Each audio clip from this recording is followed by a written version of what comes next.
Bismillahirrahmanirrahim. Assalamualaikum warahmatullahi wabarakatuh. Waalaikumsalam warahmatullahi wabarakatuh. Innal hamdalillah nahmaduhu wa nasta'inuhu wa nastaghfiruh wa na'udzu billahi min shururi anfusina wa min sayyiati a'malina.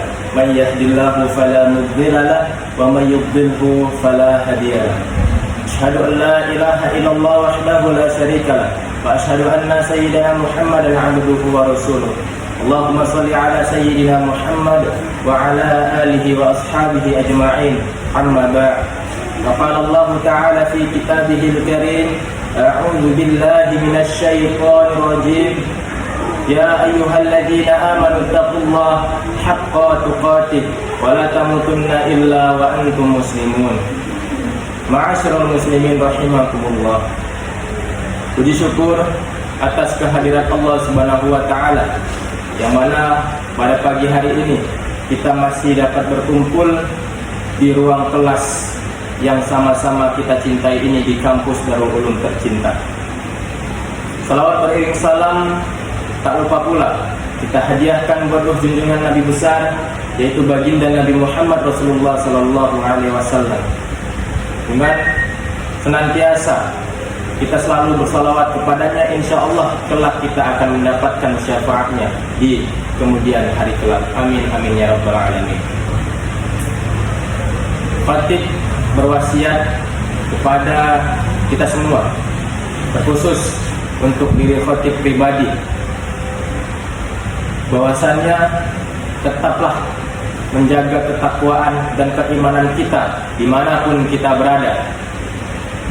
Dan khatib juga mohon izin kepada para hadirin sekalian, para jemaah sekalian, untuk mengambil tema tentang sombong dapat menghancurkan kehidupan.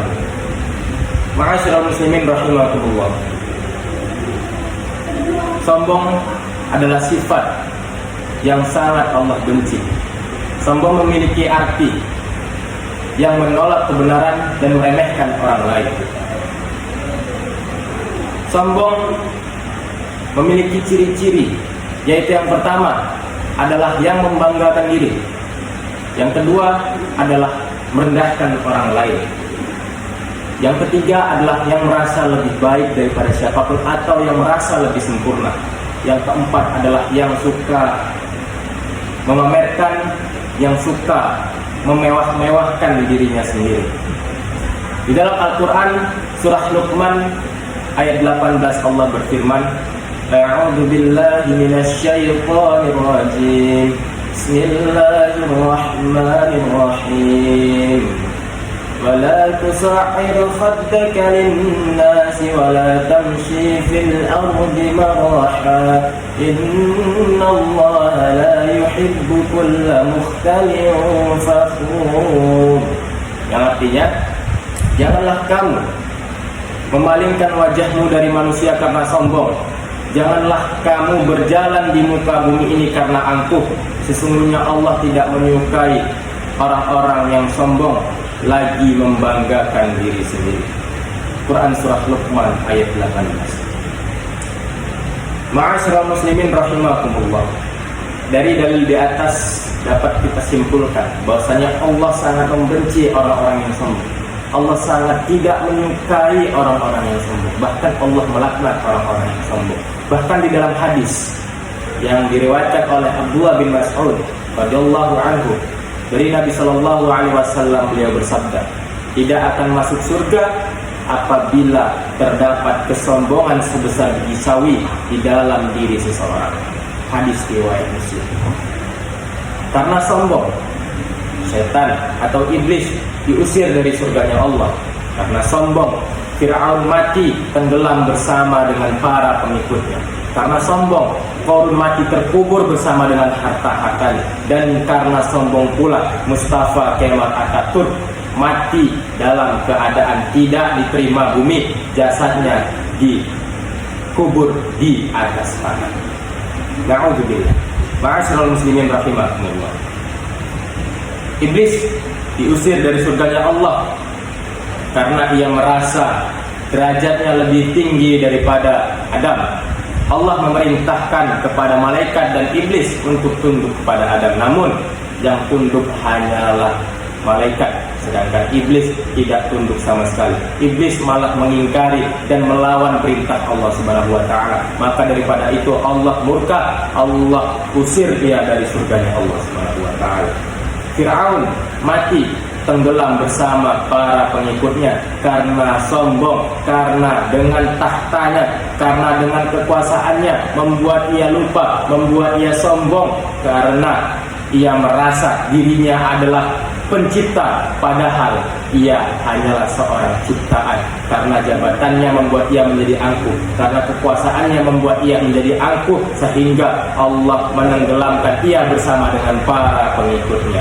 Na'udzubillah. Dan Korun mati terkubur bersama dengan hartanya. Korun mati karena dengan hartanya, dengan kekayaannya, ia menjadi sombong, menjadi angkuh, padahal ia dahulunya adalah orang yang sangat miskin. Namun Allah memberikan ia kekayaan, namun dengan kekayaannya itu membuat ia lupa diri, membuat ia angkuh, sehingga Allah murka, Allah kubur ia bersama dengan harta-hartanya yang membuat ia menjadi sombong. Dan yang terakhir adalah Mustafa Kemal Atatürk. Siapakah Mustafa Kemal Atatürk itu? Mustafa Kemal Atatürk adalah presiden pertama dari Republik Turki. Mustafa Kemal Atatürk adalah orang yang pertama kali memimpin negara Turki pada saat itu. Ia adalah orang yang beragama Islam, namun ia di waktu kepemimpinannya ia tidak adil. Ia menindas umat-umat muslim, ia menindas orang-orang yang beragama Islam. Azan diganti dengan lagu nasionalisme. Sedangkan majelis-majelis ilmu dibubarkannya, tidak ada boleh yang mengatasnamakan Islam pada saat itu di Turki. Padahal seperti yang sama-sama kita ketahui, Turki adalah salah satu bagian negara terbesar mayoritas umat muslimnya. Tetapi pada saat kepemimpinan Mustafa Kemal Atatürk, justru ia malah berbuat kejahatan, berbuat suatu penistaan terhadap agamanya sendiri, yaitu agama Islam. Maka daripada itu, di sela-sela kematiannya, di saat-saat kematiannya, Allah memberikan ia azab. Sewajarnya manusia, sakaratul maut itu adalah 1 hari. Namun ia tidak. Ia mengalami sakaratul maut selama 6 bulan. Ia merasakan sakitnya sakaratul maut, ia merasakan pedihnya sakaratul maut. Dan pada saat kematiannya pun Allah haramkan bumi untuk menerima jasadnya. Ketika ia ditanam ke dalam tanah, melompat jasadnya ke atas tanah. Ketika ia ingin ditanam lagi ke dalam tanah, melompat lagi jasadnya ke atas tanah tersebut. Maka akhirnya ia dikubur di atas tanah. Jasadnya disemen di atas tanah. Ia tidak diterima oleh bumi karena dengan sifatnya yang sangat melangit, sifatnya yang sangat meninggi, tetapi pada dasarnya ia adalah seorang manusia yang tercipta dari segumpal tanah. Ma'asyiral muslimin rahimakumullah. Janganlah kita berjalan di muka bumi ini dengan sifat yang sombong, karena sombong dapat menghancurkan hidup kita. Sadarilah bahwasannya apa yang kita miliki saat ini, harta, anak, dan kekayaan, kekuasaan kita itu semua hanyalah titipan dari Allah Subhanahu wa taala. Bahkan ilmu kita pun semua hanyalah titipan. Titipan yang diberikan kepada kita yang suatu saat akan kembali kepada Sang Pencipta. Inna lillahi wa inna ilaihi raji'un. Sesungguhnya semua milik Allah dan akan kembali kepadanya. Ma'asyiral muslimin rahimakumullah. Ilmu juga adalah titipan bagi kita yang kelak akan dipertanggungjawabkan kepada Sang Pencipta kita.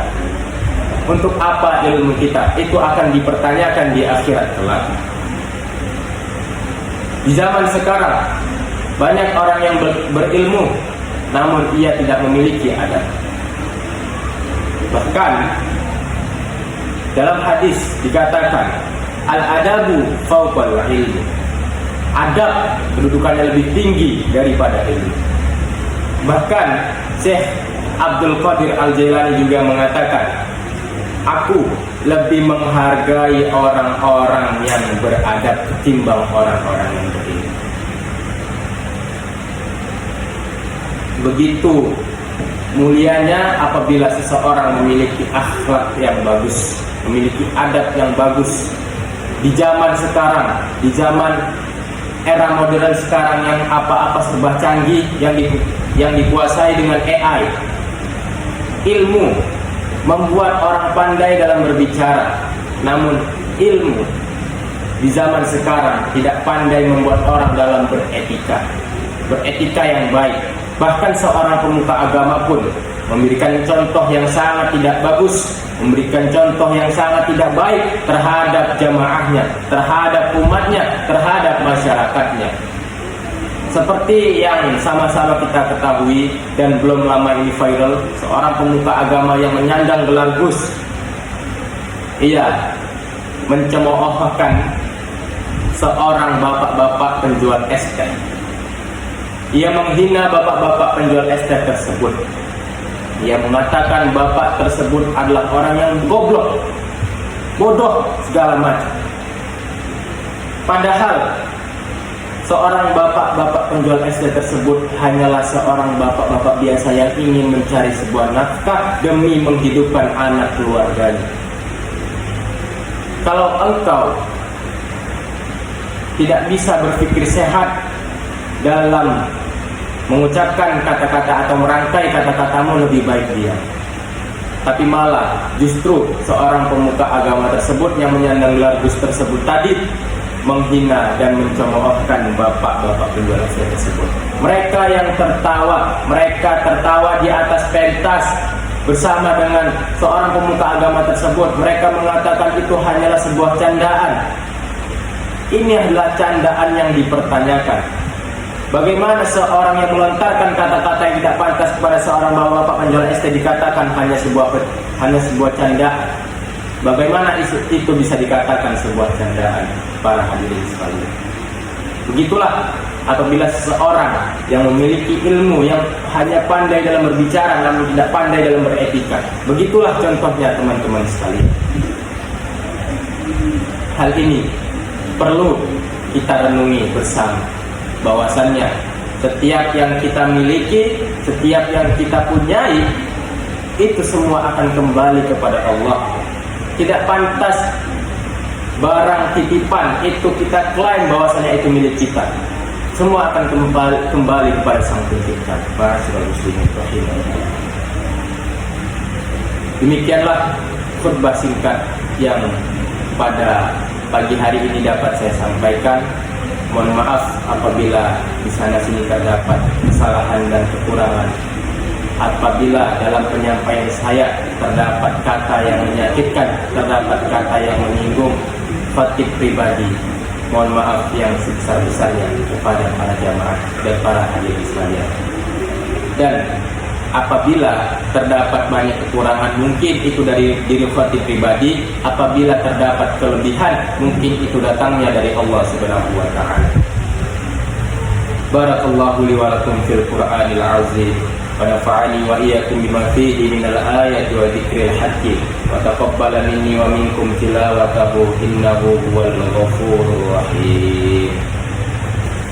الحمد لله وكفى وأصلي وأسلم على سيد المصطفى وعلى آله وأصحابه أهل الوفاء. أشهد أن لا إله إلا الله وحده لا شريك له وأشهد أن سيدنا محمدا عبده ورسوله. أما بعد، فيا أيها المسلمون أوصيكم ونفسي بتقوى الله العلي العظيم، واعلموا أن الله أمركم بالصلاة الصلاة والسلام على نبي الكريم فقال إن الله وملائكته يصلون على النبي يا أيها الذين آمنوا صلوا عليه وسلموا تسليما اللهم صل على سيدنا محمد وعلى آله سيدنا محمد كما صليت على سيدنا إبراهيم وعلى آله سيدنا إبراهيم وبارك على سيدنا محمد وعلى آله سيدنا محمد كما باركت على سيدنا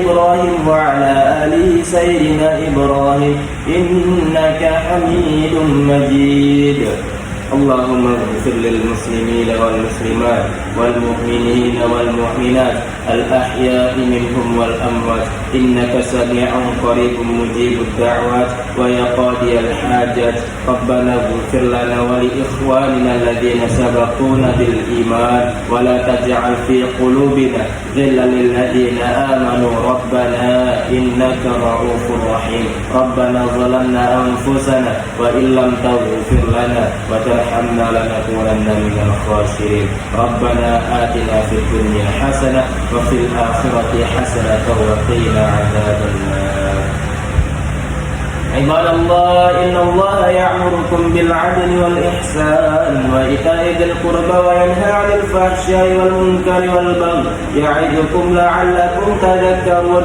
فاذكروا الله العظيم يذكركم واسألوه من فضل يؤتيكم ولذكر الله أكبر أقم الصلاة والله يعلم ما تصنعون